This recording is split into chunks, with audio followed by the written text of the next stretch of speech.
kehadiran dia tu diberkati oleh Allah Subhanahu wa taala. Di sini hadis ni ada 3 orang lalu dekat majlis Nabi sallallahu alaihi wasallam. Hak seorang tu pergi, dia tengok kosong dalam halqah. Halqah ni mana bulatan, lingkaran bulatan. Itu halqah. Dia pun pergi duduk tempat kosong. Hak seorang lagi duduk di belakang. Hak seorang lagi pergi juga duduk di belakang. Hak yang ketiganya tak pergi. Dia pakai tu tinggal pergi gitu. Nabi SAW pun lepas pada tu kata, royaklah.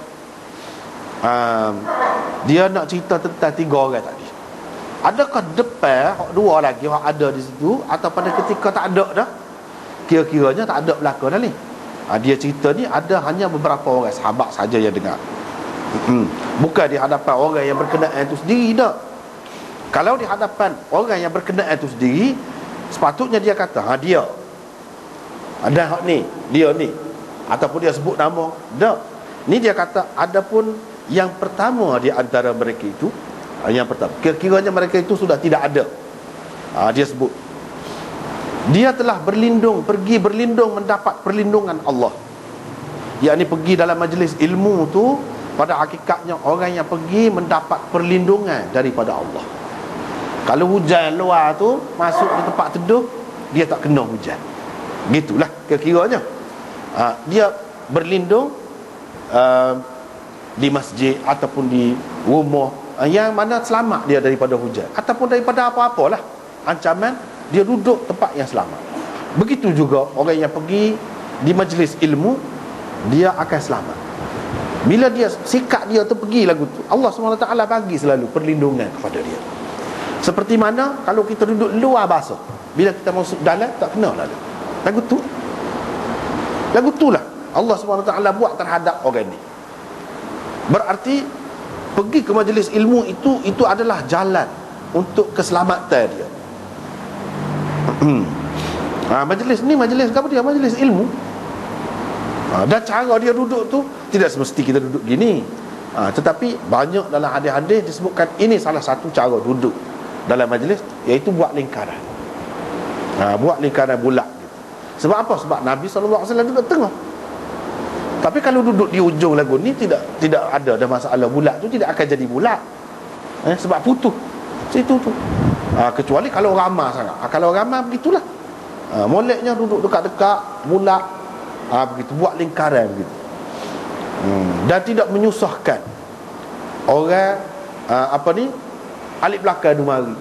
Apabila depan ni kosong, depan ni kosong tapi nak lalu payah pasal ramah, tengah tu penuh. Ini salah satu adab, iaitu jangan sampai mengganggu orang lain nak mari itu. Dan hak moleknya begitulah. Tapi ini sebenarnya bergantung kepada keadaan. Kalau di tempat ada, memang disedia dah kerusi, kita kata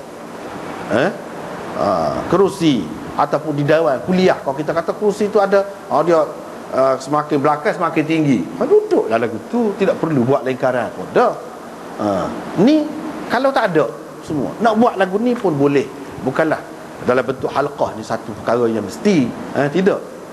Tengok keadaan lah. Yang ni duduk dengan betul, dengan baik, di tempat yang sepatutnya. Jangan sampai menyusahkan orang kemudian. Dia duduk. Hak seorang lagi dia malu, maka Allah juga malu kepadanya.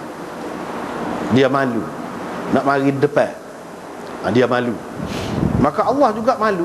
Allah malu tu mana? Tidak bui dengan sepenuhnya lah. Sebab kalau duduk jauh di belakang, terutamanya pada ketika tidak ada speaker ni, tidak ada ni semua ni, pembesar suara tak ada, alik belakang tu boleh jadi orang kata lagu lain, dia dengar lagu lain. Itulah maksud Allah malu tu. Allah malu tu, Allah tidak beri dengan sempurna lah kepada dia. Ikut cara dia lah, dia nak lagu mana. Kita dengan Tuhan ni, dia tengok keadaan kita, kita bersikap lagu mana dengan dia. Kalau kita yakin dengan dia, dia beri seyakin kita tu lah. Kalau kita tidak yakin dengan dia, lagu tu lah juga. Sumpah juga, setengah-setengah orang dia tak sewi nampak. Tok guru mengajar dia tak sewi, dia lindung, duduk lindung, macam-macam lah sebabnya. Dia takut tanya lah, Lepas tu semula kalau dia tak mari jadi nampak selalu dah. Ni kan kalau dia duduk alik tiar kau, duduk alik dinding kau, kalau dia tak mari kau semula orang tak nampak. Macam-macam lah, ada maksud dah. Bila ada maksud dah gitu tu cadad dah. Semula biar orang tak nampak, orang tak tahu kalau kita duduk situ. Jadi Tuhan apa buat setengah tu ialah ilmu kita. Sebab tu tak boleh. Dia kena bersungguh-sungguh. Bersungguh-sungguh biar jelas. Jangan kita berasa malu. Bahkan sepatutnya lebih mudah lah duduk dekat. Kalau kita tidak tepik pun, kecek kau pun dia dengar dah. Kalau kita nak tanya ke apa-apa senang. Kalau duduk di belakang, setengah-setengah dia tak say malu tanya. Malu tanya. Sebab apa? Kena suara dia. Duduk di belakang. Kalau duduk depan mudah nak jumpa. Misalnya kita kata ini semua ni, kalau dari segi zahir gini pun kita tengok dah sabar dah. Hak ni boleh lebih, hak ni boleh kurang. Hak ni tidak keliru, hak tu keliru. Sebab apa? Hak ni duduk depan dia tak keliru, dia dengar molek. Hak duduk di belakang tu keliru. Tapi ada juga setengah-setengah tempat tu, pasal luas sangat masjid ni kan, dia ada tempat speaker tu ada tu dengar molek. Tapi kalau duduk depan dia tak dengar molek. Jadi tu guru tu pun kena faham-faham juga. Setengah-setengah ni dia straight sangat. Tak boleh. Dia kata kena penuh depan.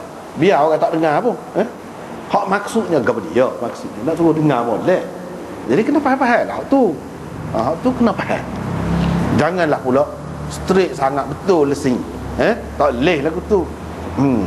Sebab itulah pepatah Arab dia ada kata ad-dunya kal minjal sawabuha fi wijajiha.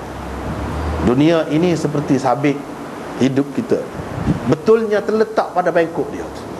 Kalau betul tu tidak jadi sabit. Sabit-sabit ni hak belok lagu tu. Hak belok lagu tu lah, tu lah. Itulah betul dia nya. Sebab kita kata kau lupa jalan tu kona kau ni. Kona apa? Memang jalan dia dah betul dah tu. Itu siratal mustaqim dah tu. Walaupun kona apa, jangan kita ingat siratal mustaqim ni betul, sepuluh raya gitu tu semua betul. Tak mesti. Asalkan jalan yang sebenar, itulah yang dikatakan jalan yang betul. Walaupun zahirnya nampak bengkok-bengkok gitu. Jadi hak ni pun gitu juga. Itulah maksud Allah SWT malu, mana tak bui dengan sepenuhnya, dengan sebanyak yang diberikan kepada yang pertama. Hak yang ketiga tu dia berpaling, tak sih. Bila tak sih, Allah SWT pun paling juga daripada dia. Tak dapat apa. Yang ni Allah SWT tu dia bagi kepada kita mengikut sikap kita. Sikap kita lagu mana. Memang dalam dunia ni hak zahir pun kita tengok gitu. Kalau hak betul, hak sungguh, hak rajin, hak molek, dia akan dapatlah hasil dia. Pada hakikatnya di sebalik hak zahir tu Allah SWT. Allah SWT buat berlaku.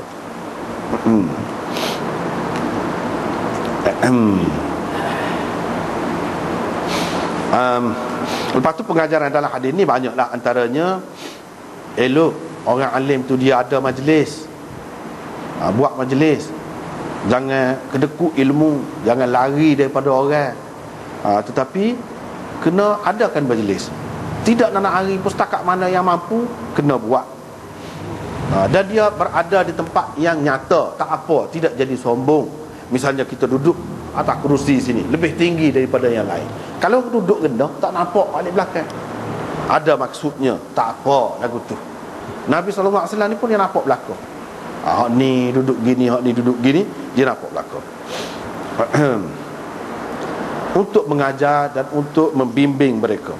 Yang kedua, harus buat halqah ilmu.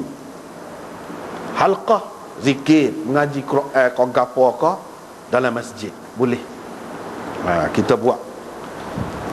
Dan molek masuk ke majlis itu. Kalau kita tengok ada gitu, molek kita ikut serta. Dan tidak molek kalau kita meninggalkannya. Kalau kita ada peluang lah, kalau kita ada kerja lain cerita. Kalau kita ada kerja lain, Nabi SAW yang dia boleh kata, yang ketiga tu dia berpaling, Allah berpaling daripadanya. Dia dapat wahyu, dia tahu orang tu sebenarnya lagu mana. Kalau zaman kita ni jangan kita kata begitu. Tiba-tiba dia tengah ngaji ni tubik, kita kata dia tak ilmu, tak ada adab. Tak boleh. Orang yang mengajar ni pun kena faham juga benda tu, masalah orang. Dan kita tak tahu apa hal dia. Dia nak pergi jamban ke,